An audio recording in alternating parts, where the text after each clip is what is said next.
Hey guys, welcome back. This is Bernard from the BTNHD, and yes, another video on my little mini series of creating and configuring and also installing cluster failover on server 2012. I think on the last two video guys, I showed you how to configure an iSCSI target using persistence reservation or iSCSI 3PR using Starwin. On the second video, I'll show you guys how to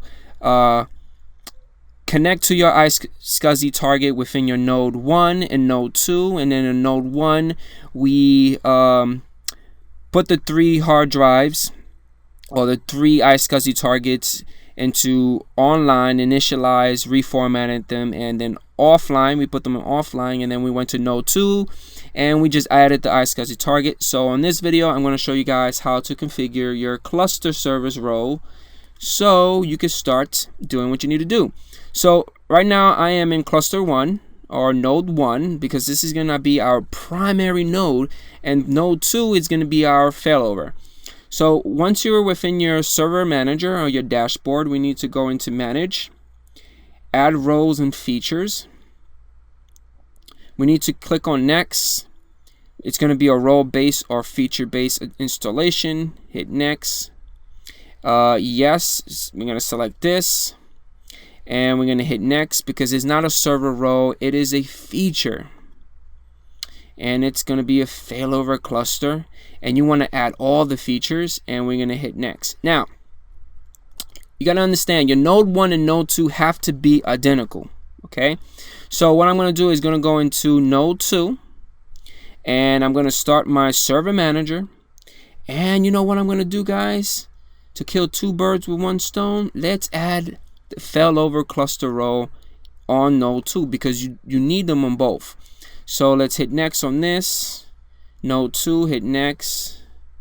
It's not a row, it is feature. And we're going to do a failover clustering, add all the features, and hit next, and then hit install. Awesome. Again, your node 1 or your node 2 have to be identical for this to work properly. So let's get into our node 1. It's still configuring, and we're gonna let it configure itself. Hey guys, and we are back. Yes, as you can see, our cluster failover row is installed on our node 1, and on node 2 it looks like it's all done. So we're gonna close it, and we are gonna go back into our node 1 and close it as well. And we are going within our server manager, we're going to go to tools, and we need to start our failover cluster manager. We're going to let that ride and run. And now in node 2 you guys don't need to do anything. So what I'm going to do is close our computer management as well as our server manager, and we're going to go back into node 1 because node 1 is where we want our primary stuff to happen. And we are going to close our server manager and expand this. Now, before you even start your created cluster, you need to validate the configuration. If you don't do this, and if it doesn't pass, you guys need to fix it, because if it doesn't pass, you guys are not going to be able to create a proper cluster.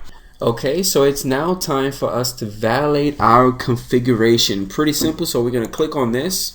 Once we click on that, we're going to get a nice little wizard for us to begin the process of validating our cluster server. So we're going to click next. It's going to want us to select our server. So I'm going to hit browse. And because I'm part of a domain controller, it's a little easy for me to do check our names. And we need our node 1 and our node 2. Press OK. It's going to try to contact and verify the server settings. If everything goes well with no problems, you should see both nodes in your selected server section. If you're having issues with one of them, probably it would be your firewall. Disable the firewall, try again. Or if you haven't installed the cluster failover feature on your other node, that's probably another problem as well. So we're going to click on next. You can run all the tests recommended. Gives you a nice little summary of all the tests that you're going to receive. The main test that needs to pass would be this one. This one right here, the SCSI 3 PR, is the one that really needs to pass for this to work. Some of them, if you get warnings, it's okay, but for what I've seen when I started testing this stuff out for you guys, before I started doing the video, if this fails, it won't work at all. Trust me, it won't view the iSCSI targets at all. So we're gonna hit next, and we're just gonna let it run and see what happens. And we're back. So I get a nice little exclamation point, but it says testing has completed successfully. As long as you guys receive this, you're almost good to go. If you leave this checked off as create the cluster now using the validated nodes, it will create the clusters for you.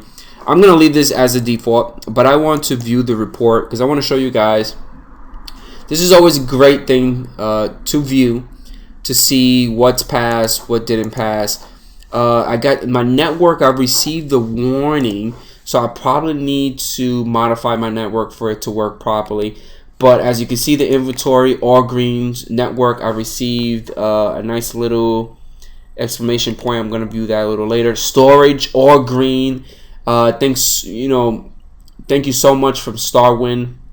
Their application was amazing. Again, on part 1 of this little mini series, I show you guys how I used Starwind Management Console to create virtual iSCSI targets, and it works great. So let's go back into node 1, system configuration, all green nodes. The only thing that I had problems with is my network communication, and it looks like reachable from blah by other pair network interfaces. The possible link passing point of failure communication with the cluster. Some latency issues between both of them, but it's okay. Again, I'm running everything through wireless, but you got to understand, if you guys are doing this by fiber or Ethernet with a dedicated VLAN or your own switch that's routing everything properly, you shouldn't have any network problems at all. But because I'm running everything wireless, you're gonna get problems. So we're gonna hit finish. Once you hit finish, you're gonna get the nice create the cluster wizard, which will pop up. We're gonna hit next.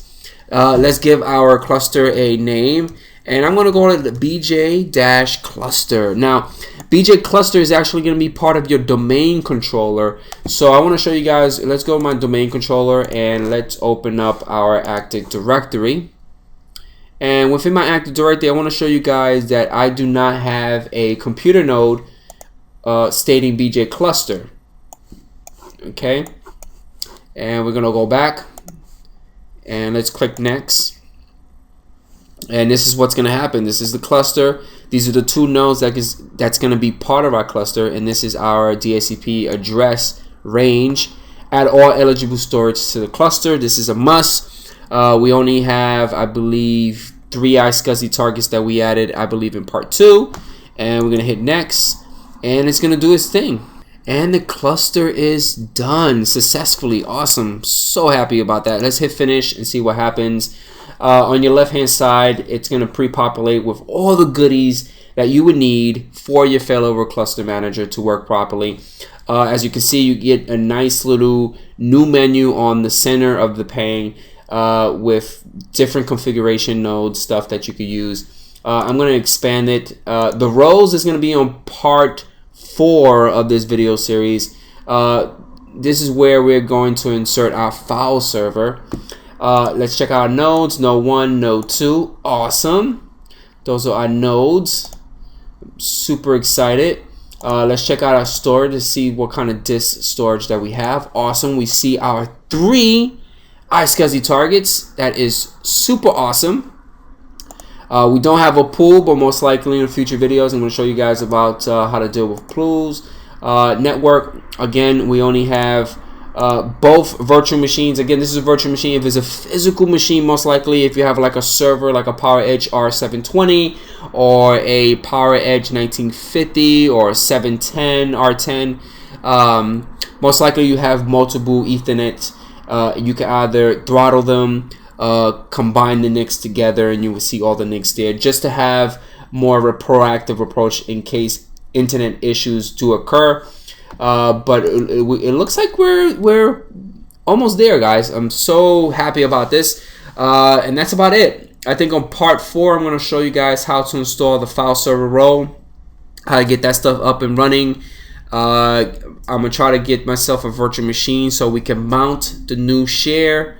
And on the last little episode on this little mini series, we're gonna cut it over. We're gonna crash node 1 and see if node 2 picks it up and see if see how it works. Hopefully you guys enjoy. Leave comments below. Don't forget about hitting that like button, and catch you guys later. Peace out.